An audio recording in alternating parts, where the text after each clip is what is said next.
Hello, YouTubers. This video is about a new series of videos where I talk a little bit about, what it means to have an engineering standard.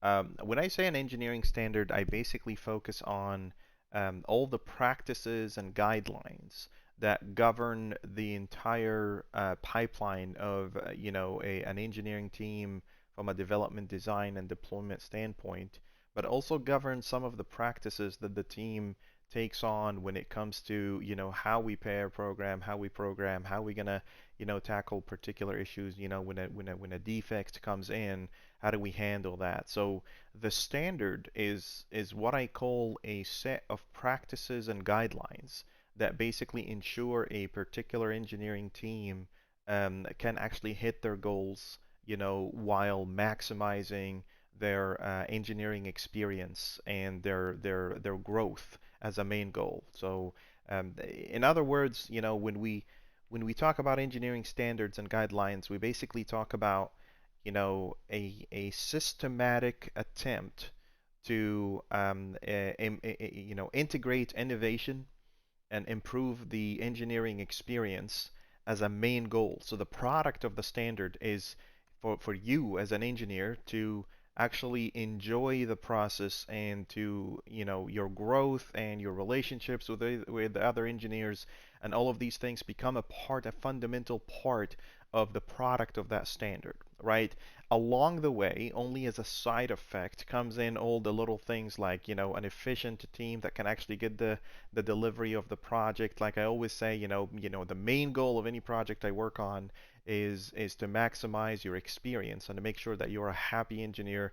You're excited to come to work. You know people that you want to pair with, and along the way, you're actually growing and learning about new technologies and new practices and all that kind of stuff. Today, unfortunately, one of the most dangerous things an engineering team could possibly do is to embark on a new endeavor, a new journey of building a new project without having a clear standard that they can follow along the way. It's like going into a match, a final match, and you don't have a plan. You don't have a plan, and you don't know how you're going to tackle particular issues. You don't know, who your defenders are, where they're going to be, and what they're supposed to do, and all that kind of stuff.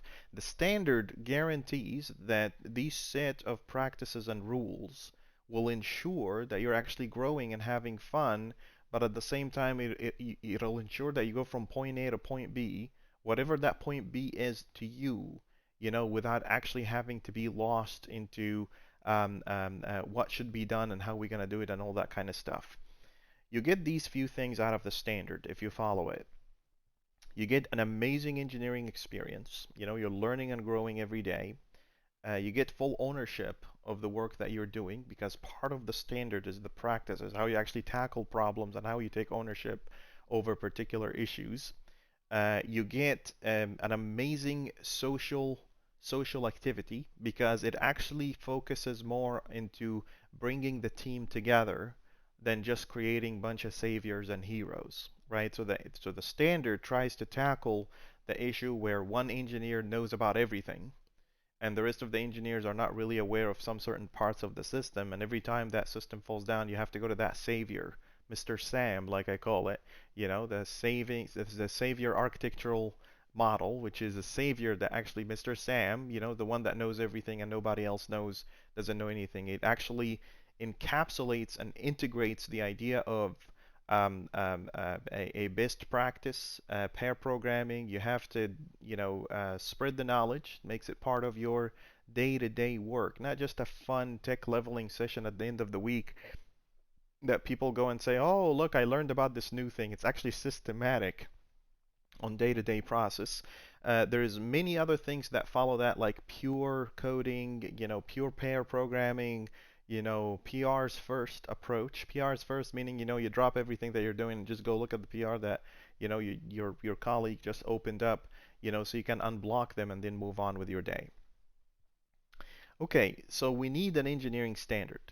Like I said, the most dangerous thing that you can possibly do is to go and say, I'm going to start this new project, but I don't have an engineering standard. Especially if you're in a team of, a pizza-sized team. If you're like 6 or 7 people, and maybe you worked with each other before, maybe you didn't, but you're about to attack this new problem and take on this new project, whether you're starting this project from scratch or rewriting an existing project or just maintaining an existing one, you need an engineering standard. And the engineering standard is basically something that the entire team holds up so close to their heart and they make sure that they follow, so they don't go off the rails and things turn into chaotic, a blob of mishmash of concepts and ideas and agendas that actually really heavily negatively impacts the engineering experience in general. When I talk about the standard, I mainly target the following scenarios. A standard, targets your practices as a team, how the team communicates with each other, not how you talk to each other, but, when there is an open task, how the team picks up this task and runs with it and tries to tackle it. So there's practices. There is a low-level architecture, so low-level architecture is not just this one thing that you know about and hey, I know low-level architecture. It's actually a part of a bigger experience that we call the standard. And then there's high-level architecture. What should we do? How do we integrate, services with queues? When do we use queues? When do we implement eventual consistency versus, having a, hot data model, warm data model, cold data model? What approach are we going to go with to build the components on our system based on the problem that we're trying to tackle? And then all the way down to the lowest level, you have the coding guidelines. So you see, you start from practices. Actually, this order is not right. Let's start clockwise. So let's put this guy over here and this guy over here. And it's literally intentionally these levels like this. They're all connected in one way or another. So your practices influence your high-level architecture. Your high-level architecture influences your low-level architecture. Your low-level architecture will influence your coding guidelines and back and forth. So they really are very, very connected into the one big node that we call the standard. Okay. So let's talk a little bit about some examples, right? Let's start with practices, for instance, right? A team without a very clearly set rules of practices can so easily start developing some real unwanted social behaviors like envy, jealousy, team members just not getting along, they have problems with each other and all that kind of stuff. How do you tackle this problem? A lot of engineering managers will look at this and be like, oh, we have to be able to solve conflicts, but why should we wait for conflicts to happen? Why don't we proactively go out there and set up some rules and practices? I mean, we're human beings. Eventually, there are things that we're gonna not like about each other. But what if you have an engineering standard that actually tries to encapsulate this issue, right? Encapsulate this issue in the sense that it doesn't let the idea of, like, for instance, you can't go into a team of engineers, for instance, and say, oh, John, you're the fastest person on this team. That's a very negative way to express your gratitude and appreciation of some person. Instead, you can go and say, hey, John, I really appreciate the amazing work that you did on building our security, for instance. So instead of saying you're the best person on the team, you're implying this little comparison mindset. You try to just really target the work that the person has done and tell them, hey, you're doing good. And we're going to talk about this in this series. We're going to talk about all the little details about, what a standard is and, all the little sections. So the series itself is actually 4 huge sections. And every section of them is a volume in and of itself. And this is basically the product of, 21 years, building software in the software industry, but not just, working for a buck, for a quick buck. I'm actually sitting there and watching the engineering industry and watching how it evolves and what are the things that, taking different paths in life. If you're about to start your journey in the engineering career, and you're in the middle of your career or at the end of your career, you're about to retire, I promise you there's something for you in this video that might be useful to you one way or another. It'll help you just learn about different ways, at best, learn about different ways some engineering teams try to tackle this, and the practices and the guidelines and the standards in general that I'm going to show you in this video are mainly things that I have actually used in real life with real teams in the real world, building real products. So this is not just, I'm not just sitting here in my room dreaming of, certain practices and designs and guidelines, and I'm saying, okay, it would be really nice if we did this. There's nothing like, there's a big difference between knowing the path and walking the path. So when you walk the path, you'll understand that, your vision, your dream about, a particular state isn't really realistic until you actually hit the ground, you have the rubber hit the road and actually start, seeing how a particular practice and how a particular guideline might look like at the end of the day. I try to bring you that experience from the real industrial software engineering world into your world, so you're aware of how these engineering teams, high efficiency, high performance, engineering teams, how do they perform this? How do they get from point A to point B? Unfortunately, when you start learning, when you join, when you go to school, for instance, or you learn, let's say you're self-taught, you go and you teach yourself, software. At the beginning, because I've been there, at the beginning you think if you know how to write code, that makes you a great software engineer. And then you realize knowing how to write code alone, like it doesn't matter how good you are at Python or Java or C Sharp or whatever the case may be, it's not good enough until you know how to architect this code in a way that is maintainable. So you start thinking about low-level architecture. Oh, I should put a class here and a class here, and because someone who knows how to write C sharp very efficiently doesn't necessarily know how to break his code apart to implement some concepts like dependency injection and abstraction and all these things. They don't know how to do that. They know how to write C sharp code. They're coders, but they're not developers. And I'm going to tell you in a little bit what's the difference. There's coders and developers and engineers, and they're very different. They're very, very different, and developers and programmers are pretty much the same thing, but engineers is something really, really different. And I'll talk to you about that in a second. So, okay, so they're coders. They just know how to write code, but they don't know where to put that code. Someone just have to come in and tell them, okay, here's all these blanks. I want you to build me this interface and this implementation, but they really can't connect it in their minds. And if you're someone who's pursuing an engineering degree, don't let anyone call you a coder because it's just a very bare minimum skill set compared to what an actual end-to-end enterprise application actually require in order for you to actually be able to handle the entire system. So there's the code level. You join the software engineering industry and say, what kind of programming language I need to learn? You'll hear that all the time, right? Especially from people that are just about to start, what kind of programming language I need to start with. But maybe 9 years, 7 years, 10 years down the road, you start realizing, well, the first 3 years of your life, you're going to be writing code and you start realizing, I don't understand what's the point of these architecture and stuff. I'm amazing at writing Python scripts, right? And then very, very soon you start realizing that, writing code is great, but writing code someone can understand and maintain is a completely different skill set. Anyone in the world can write a calculator. Someone with the bare minimum skill set when it comes to software engineering can actually go out there and say, I can so easily build a calculator, right? But the question that comes after that is whether this calculator, that the code that you wrote into that calculator, is it testable? If I change your code, does anything break? How do I know that things would break before I actually deploy your code? What is this deployment in the first place, right? You're going and you're deploying a piece of code in an environment. What does it take to actually deploy? Should I just do right click? Should I just build my binaries and go drop them in a server? That's one way. Some people would do that, right? Is that the right way to do it? What is this engineering process? What's it look like? So you start your life thinking that coding is all you need, and then you start realizing, oh, maybe I need to actually put my code in buckets and be able to start testing them so people can actually visualize. This is what we call low-level architecture. You guys have probably heard me a lot talking about, oh, there's brokers and services, and there's orchestration services and controllers and components.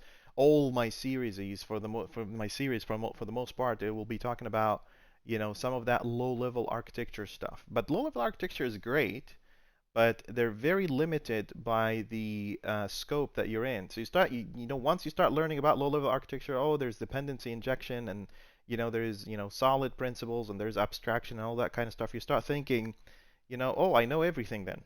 I'm a software architect, right? Because I know how to do that low-level architecture stuff. But that soon dies as soon as you start building distributed systems, microservices, and you really need to manage the efficiency of how these little services communicate with each other. So this is not just your code anymore. Now you're actually hitting physical limitations because you're putting signals on the wire there. You're sending messages and queues. You're hitting APIs. You have capacity. You need to scale.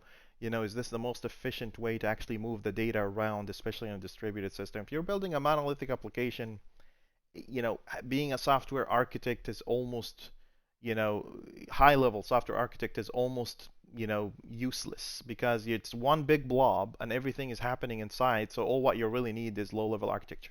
But if you put things a little bit higher and you start building little components and integrations with the outside world and all that kind of stuff, that's when high-level architecture come into play. So great. So you learned coding, and then you learned low-level architecture, and then you're starting to learn high-level architecture. Start to learn about queues and scalability and fanning out and fanning in and all these nice things. And then you start realizing that even if you know all of these, if you don't know how to build a strong, a confident, reliable, and trust-based relationship with the people that are building this system with you, everything could fall apart.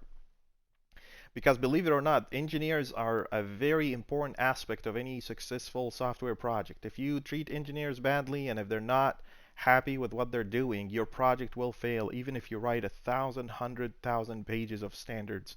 Even if you show them every single piece, if they're not happy and if they don't feel that the investment is going into them as a first-class citizens, and if they don't see that their well-being and their happiness and their growth comes ahead of the delivery of the project, this is where things start falling apart. So the engineers are actually the happiness of the engineers are the main aspect of the standard, like I said earlier.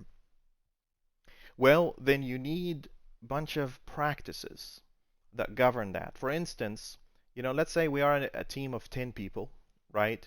And people open up PRs, like pull requests all the time. People want their code to be reviewed and looked at.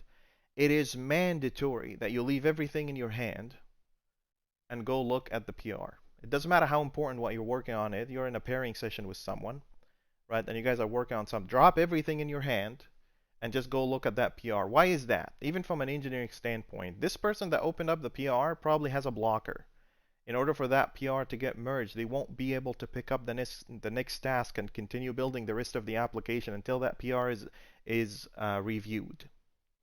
And because that's important, you have to understand this. Because that's important, you have to stop what you're doing, take a little bit of your time to review the PR and leave some feedback or approve it, and then go back to your work. Because you have to go block this other person. Otherwise, you fall into a trap where you're getting way ahead, but the other person is blocked behind because they're waiting on you. Especially if you're a required reviewer or whatever the case may be. So there's some practices that are non-negotiable. Your team comes before your code. Your team's success comes before your own success. In that sense that you have to unblock them. Even that PR that gets merged in will make them the hero of the whole project and, be appreciated and rewarded and be happy for them. You gotta help them get there. So that's some of these practices. We'll talk about these practices, overall engineering practices. You have to follow these practices religiously. You can't just see a PR open like this and let them hanging. That's bad engineering practices, right? There's also the practices of pair programming, right? A team divisible by two, right? Every two people come together and start working on a task together. Why is that? Why is that important? You want to make sure that the knowledge is democratized across the entire team. You want to make sure that everyone on the team actually gets a chance to work with someone knowledgeable of a particular technology or particular matter so they can learn from each other, start building code with each other. Sometimes you're going to run into POCs, right? You can pair on your POCs, you can run on your own, that's fine, right? But the most important part is that you are keeping the team up to date. So keeping the team up to date, communicating with the team, is very important. But more importantly, An engineering team look after each other. You don't throw your engineers under the bus. If something wrong happened, you say, we did this. We failed. We made a mistake. But who? We made a mistake. That's it, right? It's important to understand that as an engineering team internally, you need to know who did what so you can go back and ask them why they did what they did, and maybe they had a good reason for it, and maybe there was just an oversight. But as an engineering team as a whole, you look after each other and you work for each other. You actually work for your team. You try to be the best for your team, not on your team. So you're trying to be the best for them. You're trying to be a good engineer for them. So this is a bundle of things that I want to talk about in this series. I want to talk about, different aspects of this. What is a high-level architecture? What are common problems that you want to solve? The most common problems that one would want to solve. Because you think about building enterprise applications, things start looking a little bit more redundant, right? You start seeing common patterns. 21 years in this industry, I'm starting to see common patterns and common practices, things that you should do and the things that you should not do, when you're architect. Like you'll see some, for instance, on a high level architecture, it's very common that you will see some people say, okay, build this microservice and build this microservice. I have both microservices talk to the same database. Huge violation, because that basically means they can override each other, right? So practices like you should have only one point of contact, one API in front of a database or a storage or external resource that can actually talk to this resource. So you can abide by all the rules and practice. But what does that mean from a single point of failure perspective? So many different aspects. I expect this series to go on for literally, years, because there's so much stuff I want to share with you. But additionally, I also want to have you take a look at a couple of things. I've already started documenting some of my engineering standards and guidelines. As if you understand and realize the importance of it, it is no surprise that you'll see that I've already started putting together a very long, detailed engineering standards and guidelines. This one targets mainly the low-level architecture, right? It basically targets, how you actually design your components internally with examples and all that. But if you look a little bit further in here, you will see something in here called C# coding guideline. And C# coding guideline, the coding guideline here is basically targeting let's see here. So C#, yeah, C# coding standard right there. So this is the coding standard, and this coding standard, you'll see also a very long list of things that you should do, things that you shouldn't do when it comes to, let me zoom in a little bit here for people on their phones, but things that you can do, things that you can't do, all of which I'm going to put in my in the links of this video. So this is this part. There's a lot of materials that I put out there, on my blog when it comes to pair programming, pure approaches, and stuff like that. But I'm going to try to organize it a little bit. Like if you go into my personal blog, or even Medium, if you want to go to Medium, on Medium, for instance, it's the same content on LinkedIn, my personal blog on Medium. If you go into the contents that I have, the stories that I have here, you'll see some of the most interesting issues that I try to tackle. There's engineers first, customer first approach. This is all practices. There is purposeful engineering. There's reusable modularity. There's employees and engineers, pure coding, unbiased compilers, Sandcastle, the tribe, code. Most of my blogging is around the standard from an engineering standpoint, from practices standpoint.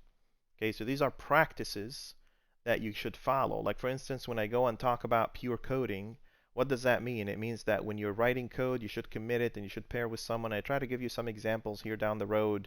Like if you look in here, you should retrieve student by ID async. That's Alice committed that failing test, and then Ken made it pass, and then Ken made a failing test, and then Alice makes it pass. What is pure pair? What is pure coding? And what are all these little practices and guidelines that basically focuses on a better engineering experience? But also part of our practices is, the